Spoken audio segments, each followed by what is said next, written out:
Becoming Rich. Chapter 1. By Napoleon Hill. You have a great potential for success, but first you must know your own mind and live your own life, then you will find and enjoy that mighty potential. Become acquainted with your inner self and you can win what you want within a time limit of your own choosing. Certain special techniques help you win the goals of your dearest dreams, and every one of these techniques is easily within your power. Somewhere along the path of life, every successful man finds out how to live his own life as he wishes to live it. The younger you are when you discover this mighty power, the more likely you are to live successfully and happily. Yet even in later years, many make the great change, from letting others make them what they are, to making sure that they make their lives to their own liking. The Creator gave man the prerogative of power over his own mind. It must have been the Creator's purpose to encourage man to live his own life, think his own thoughts, find his own goals and achieve them. Simply by exercising this profound prerogative you can bring abundance into your life, and with it know the greatest wealth of all, peace of mind, without which there can be no real happiness. You live in a world filled with outside influences which impinge upon you. You are influenced by other people's acts and wishes, by law and custom, by your duties and your responsibilities. Everything you do has some effect upon others, as do their actions upon you. And yet you must find out how to live your own life, use your own mind, go on toward the dream you wish to make real and solid. Know thyself, said the ancient Greek philosophers, and this remains key.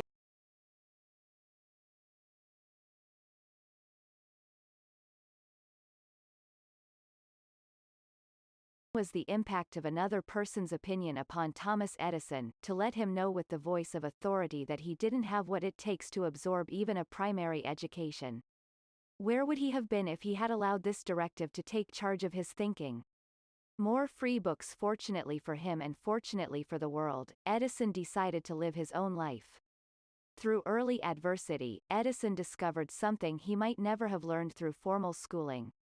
He learned, first, that he had a mind he could control and direct toward any desired end. Then he learned he could use the technical training of other men and successfully direct scientific research even though he himself never had been schooled in any of the sciences. When he took full possession of that addled mind, it produced not only the incandescent lamp but also one great discovery after another. A boy finds a friend and finds himself. I too was nearly doomed by a false label of unworthiness. I was then 9 years old. My mother had died a year before, and I lived with relatives. To them and to my own father I was a problem child who never would accomplish anything save, perhaps, what a life of crime can accomplish. I was doing my best to live up to my reputation as the successor of Jesse James. I even had a 6-shooter which I had learned to handle like an expert. Then a certain woman came upon the scene and she changed my life. That woman was my stepmother. Long before she arrived, I had been thoroughly conditioned by my relatives to hate her. I found this very easy to do. She arrived, and my father brought her to our house where the relatives had gathered to meet her. He introduced her all around. At length he found me, where I stood in a comber doing my very best to look tough. And here, said my father, is your stepson, Napoleon, beyond doubt the meanest boy in Wise County. We don't expect much good from him. I wouldn't be surprised if he starts throwing rocks at you by tomorrow morning. At that moment, I believe my life hung in the balance. It was a wise and wonderful woman who placed her hand under my stubborn chin and raised my head so that she could look me squarely in the eyes. She said only a few words, but they lifted me onto an entirely new level. Turning to my father, my stepmother said, "You are wrong about this boy. He is not the meanest boy in Wise County or anywhere else. He is a very alert and intelligent boy, and all he needs is some worthy objective toward which to direct his very good mind." That was the first time in my life that anyone had said anything good about me. I straightened up, threw out my chest and grinned. Then and there I sensed that that woman, who had come to take my mother's place, as my relatives referred to her, was one of those rare people who can help others find the best that is in them. That was the end of my 6-shooter days. Increasingly finding myself as I grew older, I discovered my talent for writing. My stepmother helped me master the typewriter. With the aid of the typewriter, I became a writer for newspapers. Through that experience, I qualified to interview successful men, and thus I came to sit down with Andrew Carnegie.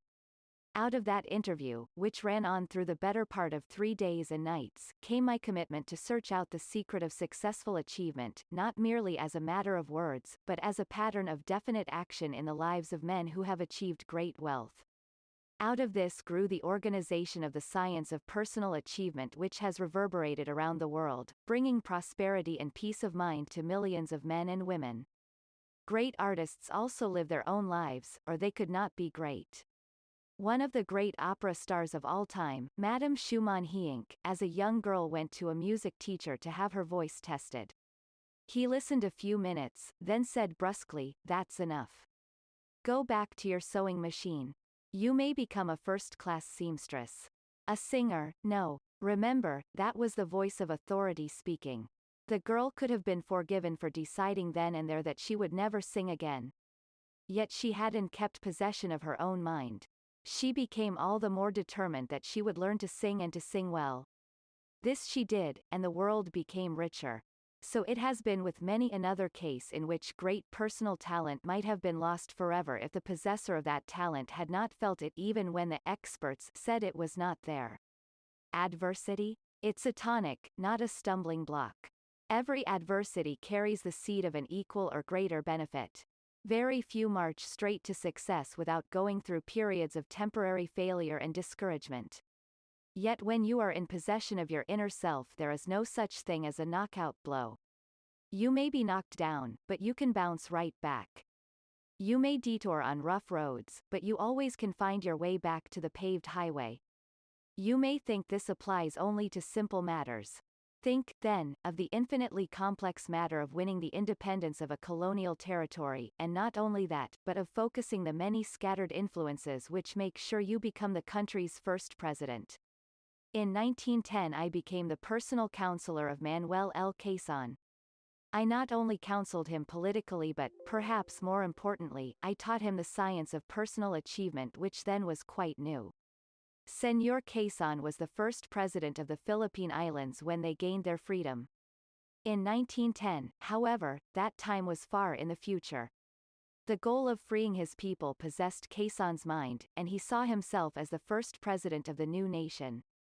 I assured him he could realize both ambitions, yet we knew that such great events do not come to pass overnight. There is a well-recognized power in setting up a definite goal. Few, however, realize the power of setting a realistic time limit in which one intends to attain that goal. After having counseled Señor Quezon for some years, I induced him to set a definite time limit for freeing the Philippines and becoming the new nation's leader. I also prepared an affirmation which he repeated to himself daily. It closed with a statement of this nature: I will allow no person's opinion, no influence to enter my mind which does not harmonize with my purpose. Both the time limit and the affirmation were of great help to Quezon in knowing his own mind and keeping his own direction in the face of the enormous difficulties which beset him. 24 years and 6 months from the day Quezon began to use the science of personal achievement, he became the first president of the Free Philippine Islands. Coincidence? Coincidence despite a world war which intervened and many other factors which were not foreseeable? I do not think it was a coincidence, for I have seen this principle of personal achievement work for so many people in so many different situations that coincidence must be ruled out. We shall touch upon the principle again. Right now I shall tell you about just one man, presently doing business in Chicago, who has used it with notable success. W. Clement Stone was in high school when he discovered his own goals, his own direction in which the powers of his own mind would take him. Soon he was selling insurance at such a rate that he made more money than his teachers. Today his fortune is estimated at more than $160 million and it is increasing rapidly. In 1939, however, he faced disaster. At that time he was the head of an agency, representing a big casualty company, which sold a special accident and health policy. One day the parent company pulled the string and terminated his contract with 2 weeks' notice. Mr. Stone did not have large reserves. It was imperative to keep that contract going. He spent 45 minutes in refreshing his contact with his inner self, then he decided that within those critical 2 weeks he would persuade the casualty company it was against their own best interest to terminate his contract. The company had very cogent reasons for ending the contract. Nevertheless, they did change their minds as he wished them to, and Stone kept on marching toward his fortune. Get from where they were to where they wished to be in life. By 1956, when I first began my association with Mr. Stone, many of his top executives frowned upon the alliance as being a waste of time. They had never heard of a success philosophy based upon what 500 outstanding men had learned from a lifetime of experience through the trial and error method, and they were naturally suspicious of it. 5 years later, these same executives met with Mr. Stone and myself in a business conference. To my great surprise, Mr. Stone arose and addressed himself to the group. "Gentlemen," said he, "the Combined Insurance Company of America is now performing miracles." Then a long pause, after which he said, "The company was performing no miracles before Napoleon Hill came here."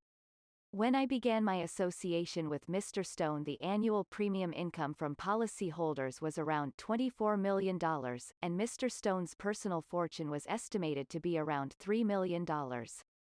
When the association was discontinued by mutual consent 10 years later, the annual premium income of the company was around $84 million, and Mr. Stone's personal fortune was estimated to be more than $160 million. How much did I get from the association? You may wish to ask. The cash I received was negligible in comparison with that which Mr. Stone received, but I was not working for monetary reward. I was after something far greater than that which could have been gained by any amount of money, for I had proved during those 10 years of association with Mr. Stone that the science of personal achievement could perform miracles for those who embraced it and made intelligent application of it. More important still, I had laid the foundation for the Napoleon Hill Academy, which is now organizing and conducting franchise schools for the teaching of the science of personal achievement throughout the United States and eventually will reach throughout the free world. The far-flung significance of these schools may be brought into understandable focus by the fact that the science of personal achievement has turned out to be a perfect antidote for communism, something I had not anticipated when I began the organization of the philosophy in 1908. Which reminds me that, truly, man proposes but God disposes. It may well be that the science of personal achievement will become a strong factor in neutralizing the cancerous evil known as communism, which now threatens the liberty of all mankind. The science of personal achievement is already under option to a group of men who are having it translated into Spanish for the purpose of taking it to the people of all Spanish-speaking countries, starting with our Latin American friends of the South. I plan eventually to have the philosophy translated into all the major languages of the world. So, who is wise enough to say what I got from my 10 years of association with W. Clement Stone, or wise enough to understand the hand of fate which brought the two of us together? The dramatic story of Arnold Reed. Arnold Reed is another insurance executive whose life story and its relation to the science of personal achievement parallels that of W. Clement Stone.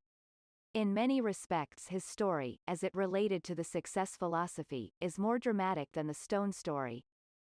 Mr. Reed was a top-ranking life insurance salesman, with a record of sales production seldom equaled by anyone in this field. Mr. Reed's sales started at around $1 million annually and pyramided upward far beyond this amount. He was associated with an insurance company headed by a man whom he regarded as his personal friend. Unfortunately, or was it? Arnold had not read carefully the fine print of his contract with the company, for he learned later that it contained a clause which deprived him of his renewal premium commissions, the one factor in the insurance salesman's work which gives him his greatest incentive to do a good job. This discovery shocked Arnold so severely that he went home and went to bed, refusing to eat or to communicate with his friends. Doctors were called in to diagnose his ailment, but not one of them could find anything wrong with him physically. It was not his body that was sick, it was his soul, for the shock he had experienced through the perfidy of his friend had cut the line of communication between him and the source of inspiration which had made him a great life insurance salesman, that source which alone can make men truly great. Slowly but surely Arnold Reed was dying. His ailment was one that no doctor could cure. The doctors who had attended him knew this and frankly admitted they could offer no hope. Then a miracle happened. A friend of Arnold's, who had long been a student of my success philosophy, visited Arnold and presented him with Think and Grow Rich. Here is a book, he told Arnold, which has worked wonders for me and I want you to read it. Arnold took the book, threw it on the bed beside him and turned away without comment. Hours later he picked up the book, opened it and, lo! Something in it caught his eye and he read it through. Then he read it again, and on the third time around he felt the surge of a power which he readily recognized as one which could bring him out of the dungeon of despair into which he had fallen. He got out of bed and began to write letters to his friends who knew of his record as a life insurance salesman, offering them an opportunity to join with him in organizing a life insurance company under the name of Great Commonwealth Life Insurance Company. The friends responded quickly and generously. The amount of money needed was oversubscribed and much of it had to be returned to the senders. All of this took place at about the time I was beginning my alliance with W. Clement Stone. Now, some 12 years later, the Great Commonwealth Life Insurance Company is one of the most successful in its field, with a gross premium income of over $9 million in 1966, and rapidly increasing toward the new goal which Arnold Reed has set at $1 billion annually. The company is operating in a major portion of the United States and it has a sales organization of over 400 dedicated men and women who have tuned in and drawn upon that mysterious power that brought Arnold Reed out of the shadows of death, and they are doing a job that is without parallel in the insurance industry. The Great Commonwealth Life Insurance Company conducts schools in many parts of the country in which new recruits to its sales force are trained. The first thing each trainee receives is a copy of Think and Grow Rich and a briefing on what this book has done for Arnold Reed and the company. The last time I spoke to the sales organization of the Great Commonwealth, Arnold Reed marched onto the platform holding me by the arm. He held up a copy of Think and Grow Rich as he said, "My friends, if it had not been for this book and my dear friend here on my left, there would have been no Great Commonwealth Life Insurance Company and I would now be 6 feet under the ground." It was the shortest and the most dramatic introduction I had ever experienced, and it filled me so deeply with emotion that I could hardly begin my speech. Arnold Reed is a truly great leader of men, as evidenced by the phenomenal record he has established with Great Commonwealth. The main secret of his leadership is his belief in what he is doing and his sincerity in his relationship with his associates, two qualities without which no man may become a great leader at any level of life. A success-conscious mind functions rapidly and effectively. In my hundreds of interviews with men who had made fortunes, I noticed how well their minds were focused on success. Some of these men were well educated. Some, for example Henry Ford, were notably uninformed in some areas of school learning. It never was the formal education or the lack of it which gave these men the power to use their minds with such drive and effect, nor was it unusual intelligence. What was it, then, which impelled their minds to seize upon great goals, then winnow all the circumstances of life and make use of what could help them achieve their ambitions? It was success consciousness. First you must know your own mind, then you find success consciousness. When Henry Ford mastered the art of making a good, inexpensive automobile, he still went on using his success consciousness. He had to make sure his cars were well distributed, and their sale pushed in every part of the country. For this he needed capital. The bankers had capital to lend, but he did not want outside financial interests to take hold of his company. Ford's truly efficient mind showed him the way to get the capital he needed even while he built up his distributing organization. First, he allotted his entire output of automobiles only to distributors who held the Ford franchise. Then he made it clear that each distributor must accept a fixed quota of cars, advancing in cash a percentage of the purchase price before the cars were delivered.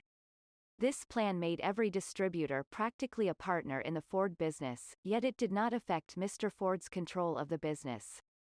Again, without affecting his control, it provided him with the necessary operating capital. Moreover, it provided his dealers with a very definite incentive toward finding a buyer for every car, actually the same incentive they would have had if they had been operating their own independent businesses. I have heard it said that this plan worked a hardship on some of the Ford distributors. Having known some dealers since before the Model T car, however, and having looked at today's record, I can say that most Ford dealers are noteworthy for their success. Two bicycle mechanics, Orville and Wilbur Wright, gave the world its first successful airplane. What kept their minds clicking, caused them first to build the world's first wind tunnel, caused them to find a secret of wingtip control which nobody else had thought of.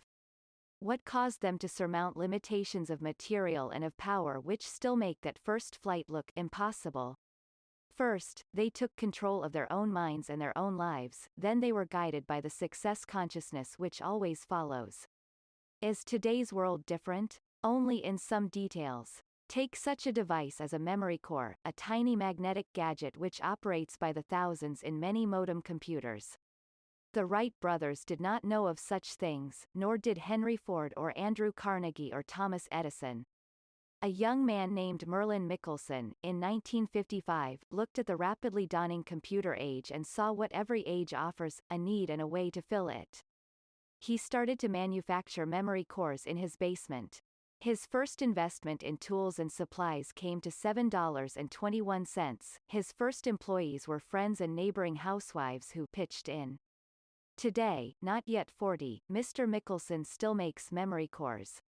He is president and 75% owner of a $16 million-year company, and the company stock he holds is worth about $47 million. Can success consciousness be instilled into a mind already filled with a record of failure? When you come to know your own mind and live your own life, you can wipe out a record of failure just as surely as you can erase the message on a tape recorder, leaving a wonderfully receptive tape, or mind, to receive new and better impressions. Some people have been able to do this for themselves. Others need help. I well remember a man I helped to find himself. As you will see, I got him started, and once he knew where he was going, he did the rest. This was a dead broke man just out of the army. I believe he used the army as a refuge, but eventually he was back in civilian clothes, looking for a job. The mere mention of hard times seemed to be enough to flatten him. He was shabby. He was hungry. He was willing to settle for crumbs if only he could get them. He came to see me about finding work. At the outset he announced, "All I want is a place to sleep and enough to eat." A place to sleep and enough to eat, in a world that throbs with riches. Something prompted me to ask, why settle for a meal ticket? How would you like to become a millionaire? He looked at me with glassy eyes, swaying. Please don't joke with me. I assure you I'm serious. Every man has some kind of assets, and every man can turn his assets into $1 million or many millions if he uses them correctly. He sighed. What do you mean by assets? I have a nickel in my pocket. Bring your mind around to the positive side, I said, and you have the most important asset you'll ever have. We'll work on that. Now let's take inventory of your skills. Sit down, we'll talk better. What did you do in the army? He had been a cook. Before going into the army he had been a Fuller brush salesman. He was a good cook, I discovered, but obviously he had not been a good salesman. Still, he knew something about selling, and in talking to him, I discovered he still wanted to sell. At the outset, however, he had no belief he ever could become a good salesman. The memory of past failures inhibited him, and I had to help him break those self-inflicted mental blocks and see, not what he had been, but what he could be. We talked for some time, and meanwhile my own mind was busily at work. My mind was not weakened by hunger and hopelessness. There had been a time when my mind had known as much despair as did his, but now I was filled with success consciousness. Questing about, my uninhibited mind remembered that special new kinds of cookware were now being developed. A new kind of cookware of great benefit to the housewife, a man who could think about cooking and even demonstrate, a man who could be made into a good salesman, and there we had the winning combination. Suppose you represented a company that makes a new kind of aluminium cookware, I said. This cookware offers many advantages. It should be seen in action, then it will practically sell itself. Any housewife, for a small consideration, say, some free pots or pans for her own use, should be glad to invite her neighbors in for a home-cooked dinner. You cook that dinner with the special cookware, and after dinner you take orders for complete, matched sets. If 20 ladies are present, I'm sure you could induce half of them to purchase. Some of these would be eager to run similar dinner parties in their own homes. The business would become self-perpetuating. Sounds okay, my young soldier friend replied. But where am I going to sleep meanwhile? And where am I going to eat? And where am I going to get a few clean shirts and a new suit? Not to mention the question of where I am going to get some money or credit to get started on? Such questions are typical of the mind which does not yet know itself, and so sums up all the obstacles rather than looking directly at the goal. Get yourself into the right frame of mind, I said, and you will either find what you need or find a way to do without and still achieve your goal. When your mind can truly picture a desired goal, and feel success consciousness driving it toward that goal, you can win that goal. Let us put aside all other matters and investigate your state of mind. Actually, the young man was very close to having the desired positive state of mind. I waited till I was sure he had it, however. Then I said he was a good risk, and I gave him the use of our guest room, and his meals. I let him use my charge account at Marshall Field so that he could be well dressed. I guaranteed his note for his first outfit of cookware. During his first week he cleared nearly. Spiritual defense in your mind need not be very high. Anyone who has a legitimate excuse for entering your mind with his ideas can climb this wall. If he does not have a legitimate excuse, however, the wall discourages him. When you set up such a wall, others come to know it is there and you give yourself a valuable protection. A person who passes the first line of defense now confronts the second line which you may set up on certain occasions and not on others. When your mind sets up this wall, nobody may climb it unless that person has something strongly in common with you, or something importantly beneficial to share with you at that moment. The inmost castle of protection is the most important of all. It is small, barely big enough to surround you, but when your mind retreats within that keep it is removed from every outside influence. With me, only the Creator can penetrate my inmost spiritual castle. Find yours and you find a source of great strength. Here is where you can find your inmost thoughts, undisturbed by outside influences, and until you find this castle you never can know them. Here is where you can search all the values of a problem and find a solution which otherwise you might not see. Here, especially, is where your fully possessed mind reveals what can be done, and when you come out of your retreat you know that it will be done and that you will do it. At first you may find it necessary to retreat physically from the world into a quiet room or perhaps to some place distant from your business and from people who know you. This often is a good idea even when you have practice in finding the most inmost privacy of your mind, because there are many physical circumstances which break into thought. When you have several times retreated to your thick-walled keep, however, you will find you can enter it for a few seconds even in the midst of others who are talking all around you. I have seen many successful men do this, and thus illustrate some of the power to which they owe their success. It is a great renewer of the spirit, a kind of recharge of ability and self-confidence and abiding faith. All that I have to say in this book is keyed to one supreme secret. This secret has been strongly sketched in throughout this chapter. You have seen it, and already it is beginning to penetrate your subconscious mind, which never forgets. Checking on Chapter 1. Never believe you don't have what it takes. A man who succeeds in life must know where he is going, must fully possess his own mind and believe with full faith that this is it. Knowing this, he can shunt aside any outside influences which may attempt to discourage him. Even the voice of authority speaking to a child cannot prevail against a mind that knows itself. Even a child who is a potential criminal can be directed toward an honest and successful life when you show him his own vast potential for making good. Adversity? It's a tonic, not a stumbling block. Life often brings hardship and discouragement, but a mind that knows itself becomes filled with success consciousness that never is lost. You can help yourself by setting up a time limit within which you will achieve great goals. Even an unforeseeable world war did not prove a great enough obstacle to prevail against this mighty personal achievement technique. A success-conscious mind functions rapidly and effectively. Once you fill your mind with your self-directed success consciousness, you achieve a level of mind efficiency which does not depend on formal education. Seeing your preferred goal ahead of you, you are magnificently able to find ways to get what you want. For a pioneer of the automobile age or a pioneer in the construction of modern computer parts, the principle which makes your mind work rapidly and effectively is always the same. Can success consciousness be instilled into another's mind? Even the most discouraged and beaten man can have all his success potential revived when another mind, full of success consciousness, evokes the same great power in his. Belief in success, not in obstacles to success, can spread from one mind to another until millions share the same great goal. The spiritual defenses within the castle of your mind. Within your own mind you can set up 3 spiritual walls which are stronger than stone. Within these walls your mind can know itself and be itself, and still absorb all the good, constructive influences you wish to bring in. You will be proof against unwanted negative influences, time wasting and the like. Within your innermost wall you will always have the means to renew your spirit, recharge your confidence and faith.